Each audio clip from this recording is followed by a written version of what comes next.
रात्रंदिवस मेहनत करतो।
महाविकास आघाड़ी के अधिकृत उम्मीदवार राजाभाऊ वाजे की जाहिर सभा में आए हुए हिंदुस्तान के अजीमोत्तरीन नेता, इस महाराष्ट्र के शिवसेना की तोप खासदार संजय राउत साहब,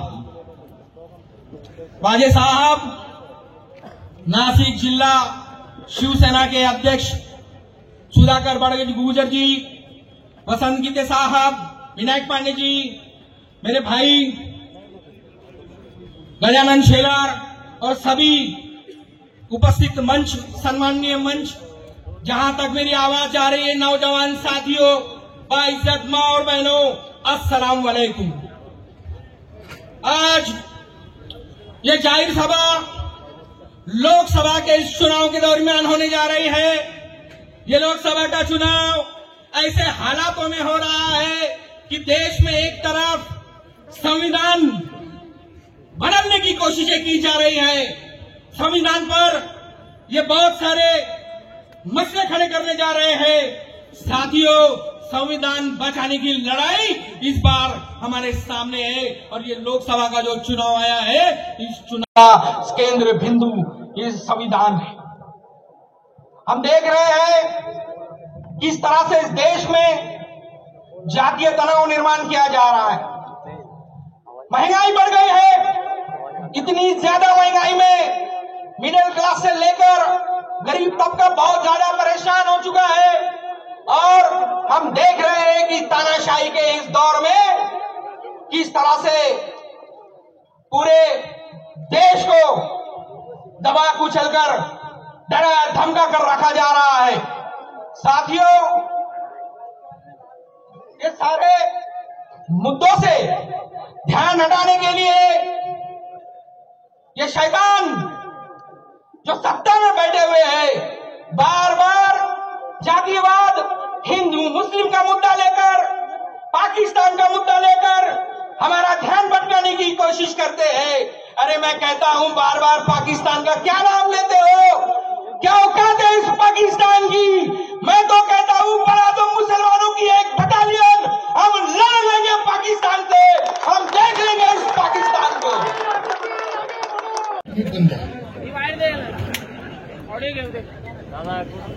जातीयवादी त्या ठिकाणी जातीयवादी एक ठिकाणी ती म्हणते, एक जण म्हणतं का पाकिस्तानचे नारे दे। आज मी या जुन्या नाशकामध्ये लहानपणापासून राहतो, एक दुसऱ्याचे भाऊ भावानी प्रमाणे राहतात। या ठिकाणी कुठलाही मुस्लिम समाजाचा माणूस पाकिस्तानवर प्रेम करत नाही, तो या देशावर प्रेम करतो, भारतावर प्रेम करतो। परंतु आमचे आमदार आहे, त्या आमदार म्हणतात ज्यांनी काय कुत्ता गोई त्याच्या हत्या घ्यायला सुरुवात केली। काल छोटी भाभी, बडी भाभी, या बडी भाभी राऊत साहेबांनी ते नाव दिलेलं आहे बडी भाभी। ही बडी भाभी म्हणती का पाकिस्तानचे नारे दिले त्यांच्यावर केसेस करा, ही भूमिका घेतली। त्याच्यानंतर आमचे कार्यकर्ते गेले, सीपीला भेटले आणि सांगितलं कुठल्याही परिस्थितीमध्ये आता कुठल्याही समाजामध्ये दुही निर्माण होईल अशी कारवाई करू नका, ही भूमिका ठामपणे मांडली। या ठिकाणावर बेरोजगारीचा प्रश्न आहे, शेतकऱ्यांचा प्रश्न आहे, महिलांच्या अत्याचाराचा प्रश्न आहे, यांचा प्रश्न मात्र मोठा आहे। यांना असं वाटतं का जुन्या नाशकाचा मात्र महत्वाचा प्रश्न आहे। रावसाहेब, या जुन्या नाशकामध्ये आपले भावी खासदार जे 100% होणारच आहे, खासदार तुम्ही झालेच आहेत। मुळामध्ये या ठिकाणी जुन्या नाशकाचं गावठाणाचं डेव्हलपमेंट झालं पाहिजे। ठाण्याला क्लस्टर डेव्हलपमेंट दिलं, जुन्या गावठाणांना आतापर्यंत क्लस्टर डेव्हलपमेंट नाही झालं। या ठिकाणी आमचे लोक स्थलांतरित होत आहे। जर का या ठिकाणचा प्रश्न मिटवायचा असेल आणि समाज या ठिकाणच्या लोकांना या ठिकाणी ठेवायचा असेल तर महानगरपालिकेकडून क्लस्टर डेव्हलपमेंटच्या माध्यमातून 4 FSI द्या, अशी मागणी या नागरिकांच्या वतीनं मी करतो। राजाभाऊ वाजे, तुम्हाला मनपूर्वक शुभेच्छा। प्रभाकर वाटे सांभाळायचंय, कायदा व्यवस्था तुम्ही सांभाळायची आहे, केंद्रात सत्ता तुमची आहे, राज्यात सत्ता तुमची आहे, गृहमंत्री तुमचा आहे। आणि म्हणून हिंदू मुसलमानांमध्ये लावून देण्याचं षडयंत्र त्यांना जमलं नाही, मग त्यांनी शेवटी आणलं ओबीसी आणि मराठा कार्ड वापरलं, हिंदूंमध्येच केलं। आरक्षण कसं मिळणार नाही, आरक्षण आम्ही कसं मिळवून देऊ, मुख्यमंत्री सांगतात मराठ्यांना आरक्षण मिळवून देऊ। भुजबळ साहेबांना रस्त्यावर उतरलं, साहेब मंत्री, गृहमंत्री सांगतो उपमुख्यमंत्री मी ओबीसीला धक्का लागून देणार नाही। 100 पोरांनी आत्महत्या केल्या मराठा समाजाच्या, चुकी काय आहे त्यांची? आणि यांच्याकडे नोकऱ्या नाही, नोकऱ्या मिळाव्या, आरक्षण मिळावं म्हणून ते मोर्चात सामील झाले। जरांगे सारखा एक सर्वसामान्य माणूस बाहेर आला आणि त्याच्या पाठीमागे करोडो लोक निघाले। याचं कारण असं होतं की राज्यकर्त्यांवर विश्वास राहिलेला नाही आणि म्हणून त्याच्या पाठीमागे माणसं निघाली होती। मिटवायचं नाही, वाढवायचं। मग धनगरांना बाहेर उतरवलं, काही मुस्लिम नेत्यांना बोलून घेतलं आम्ही तुम्हालाही 3% आरक्षण देऊ। अरे मग द्या ना, फक्त बोलवायचं, राजकीय पोळ्या भाजून घ्यायच्या। गेल्या 2 वर्षामध्ये यांनी एकही निवडणूक घेतली नाही, महापालिकेची नाही, जिल्हा परिषदची नाही, ग्रामपंचायतची नाही, सर्व निवडणुका ठेवून दिल्या। याचं कारण असं होतं की जनता बरोबर नाही, वेगवेगळे प्रयोग करीत राहिले, महागाईकडे दुर्लक्ष। 400 रुपयाचं सिलेंडर 1200 रुपयाला झालं, पोरांच्या हाताला काम नाही, इथल्या सर्व उद्योग गुजरातकडे चालले, जे बी पाहिजे त्यांना गुजरातला न्यायचंय। आणि म्हणून ही निवडणूक ती परिवर्तनाची निवडणूक आहे। मी तुम्हाला विनंती करेन की आता या सगळ्या गोष्टी जातीपातीच्या भिंती या बाजूला टाका, फक्त आपला उमेदवार ही जळती मशाल आणि या मशालीच्या चिन्हासमोरचं बटन दाबून राजाभाऊ वाजेंना प्रचंड मताने निवडून द्या, एवढी कळकळीची विनंती मी या ठिकाणी करतो। पुन्हा पुन्हा अशी वेळ येणार नाही, हे परिवर्तनामध्ये आपण सामील व्हा, हा देश वाचवा, एवढी कळकळीची विनंती करतो आणि थांबतो। विकास का कोई मुद्दा नहीं है, बेरोजगारी के ऊपर कोई बात नहीं कर रहा है, मोदी जी महंगाई के ऊपर बात नहीं कर रहा है, मोदी जी मणिपुर में जो महिलाओं के ऊपर अत्याचार हो रहा है उसके ऊपर बात नहीं कर रहा है। मोदी जब चुनाव हारने को आता है तो हिंदू मुसलमान, हिंदू मुसलमान, हिंदू मुसलमान, उसके सिवाय ये बूढ़े को कोई बात सूझती नहीं है। मैंने कहा कि बुढ़िया सठिया गया है, बुढ़ा सठिया गया है। जब कोई बुढ़ा सठिया जाता है और इस प्रकार की बातें करता है तो समझ लीजिए वो हार रहा है। देश में आप हिंदू, मुसलमान, क्रिश्चियन सभी लोग एक साथ आए हैं और एक ही नारा है देश को बचाना, संविधान को बचाना।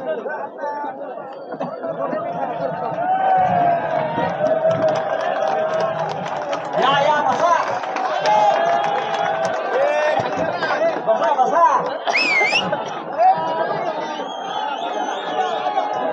देखिए, दूसरे की मंगलसूत्र की चिंता मत करना, छीन लेंगे। इस देश में कभी इस प्रकार की भाषा किसी प्रधानमंत्री ने नहीं की थी। प्रधानमंत्री पद की प्रतिष्ठा होती है, गरिमा होती है, प्रतिष्ठा असते है प्रधानमंत्री पदाची। मंगलसूत्राची उठाठेव आपण करता।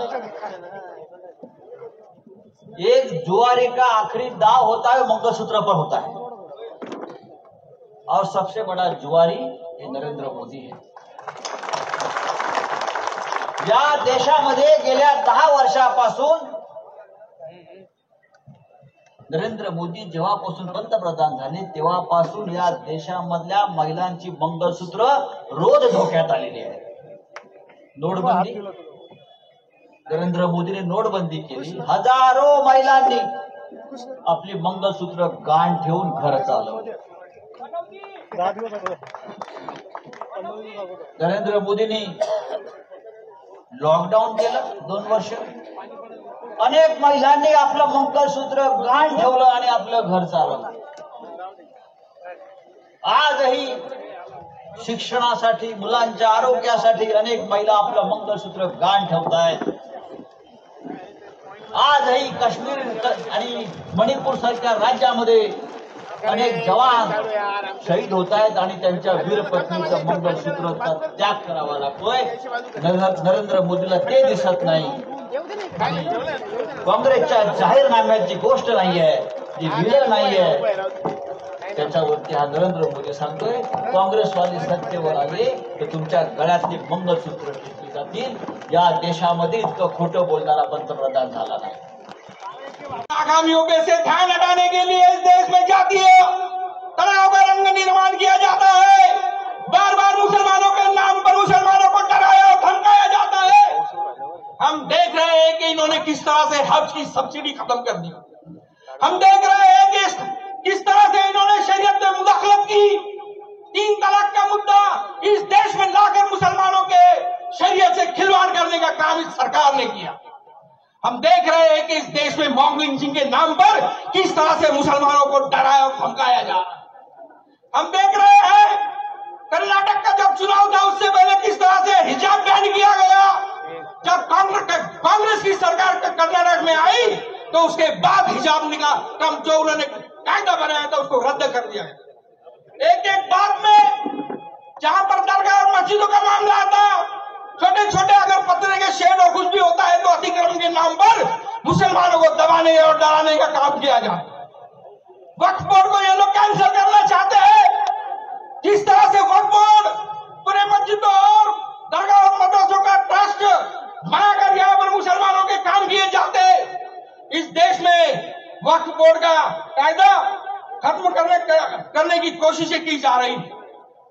साथियों, ये नफसा नफसी और बुरे हालातों में संजय राउत साहब, उद्धव साहब ने और सारे हिंदुस्तान के बड़े पार्टियों ने मिलकर के इंडिया गठबंधन बनाया और इस गठबंधन के जरिए आज हिंदुस्तान में एक रोशनी नजर आ रही है कि इस तरह से इनको हराया जाए और इनको नस्ल नाबूद कराया जाए।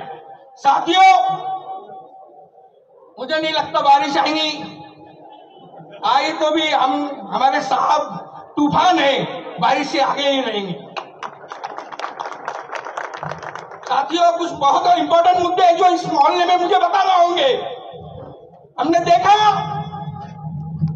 मैं पूछना चाहूंगा कि 3 कमान निशान पर जब शिवसेना के पास 3 कमान निशान था तो कभी किसी मुसलमान ने वोट दिया क्या? मैं कहता हूं कभी मुसलमानों ने शिवसेना को इससे पहले वोट नहीं दिया, लेकिन जब उद्धव साहब मुख्यमंत्री बने, एक सेक्युलर माइंडेड, एक समझदार मुख्यमंत्री जब इस महाराष्ट्र में बैठा और पालघर का मुद्दा आया, पालघर का मुद्दा जब आया उस वक्त उद्धव साहब मुख्यमंत्री थे। पालघर में 2 साथियों की हत्या हो गई। अमित शाह से लेकर बहुत सारे ऐसे संगठनों ने मुसलमानों का इसमें हाथ बताने की कोशिश की, लेकिन एक सेकुलर, एक समझदार और जेंटलमैन मुख्यमंत्री प्रदेश में मुख्यमंत्री बन के बैठा हुआ था। 2 घंटे में मुख्यमंत्री उद्धव साहब ने यह बता दिया कि इस मामले में कोई संबंध नहीं है मुस्लिमों का। साहब हो सकता है बारिश खाली करे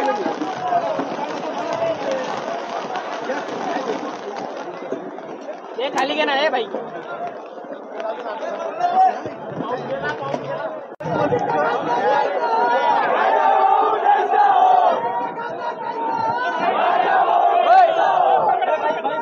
नरेंद्र मोदी, अमित शाह, 400 पार, अब की बात कडी पार, त्याच्याकडे कोणताही मुद्दा राहिला नाही। नरेंद्र मोदीकडे कोणताही मुद्दा राहिला नाही। तेव्हा नरेंद्र मोदीनं काय सुरू केलं?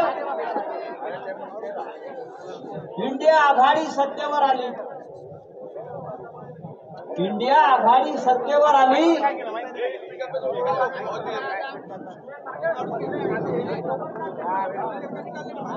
इंडिया आघाडी सत्तेवर आली तर या देशातले मुसलमान कांग्रेस हिंदूंची संपत्ति अर्धी अर्धी वाटूंगी, छीन लेगी। इतना ही नहीं तो औरतों के गले का मंगलसूत्र छीन लेगी। अरे अपने घर के मंगलसूत्र की प्रतिष्ठा रखो पहिले। या देशाचा सन्मान जर कोणी खतम केला असेल तर तो नरेंद्र मोदी आणि अमित शाह या जोडगोळीने केला। नरेंद्र मोदीच्या काळामध्ये हा देश पूर्णपणे रसातळाला गेला आणि आपल्याला जर देश वाचवायचा असेल तर मी असं म्हणतो या देशाच्या गद्दारांना आता आपल्याला बाहेर काढलं पाहिजे, सत्तेवरून ढकललं पाहिजे। नरेंद्र मोदी असतील, अमित शाह असतील, भारतीय जनता पक्ष असतील, या देशाला, या देशाचं संविधान, या देशाचं स्वातंत्र्य पूर्णपणे खतम करून हा देश कब्रस्तानात आणि स्मशानात पाठवायची तयारी सुरू आहे। म्हणून माझं आपल्याला आव्हान आहे, राजा भाऊ वाजेसारखा एक प्रामाणिक खासदार आपण प्रचंड बहुमतानं दिल्लीला पाठवायला पाहिजे आणि जो गद्दार इथे उभा आहे त्याला कायमच्या घरी पाठवायला पाहिजे। पाऊस सुरू झालाय, महाराष्ट्रात पाऊस पडतोय, तरी प्रचंड प्रमाणात सभा, मोठ्या प्रमाणात सभा सुरू आहे। आज नंदुरबारला प्रियंका गांधी होत्या, 10 लाख लोक त्या सभेला हजर होते। याच्यावरून तुम्ही अंदाज घेतला पाहिजे की या देशामध्ये मोदी हटावची सगळ्यात मोठी लाट आलेली आहे। मोदी ब्रँड संपलेला आहे आणि यापुढे एकच नारा या देशामध्ये घुमणार आहे, मोदी हटाव देश बचाव। आणि त्याच्यामध्ये नाशिककरांनी सुद्धा मागे राहतात। पुन्हा एकदा आपल्याला आवाहन करतो की राजाभाऊ वाजेंना आपण प्रचंड मताने निवडून द्या आणि एक मजबूत, एक प्रामाणिक असा नेता दिल्लीला पाठवा। जय हिंद, जय महाराष्ट्र।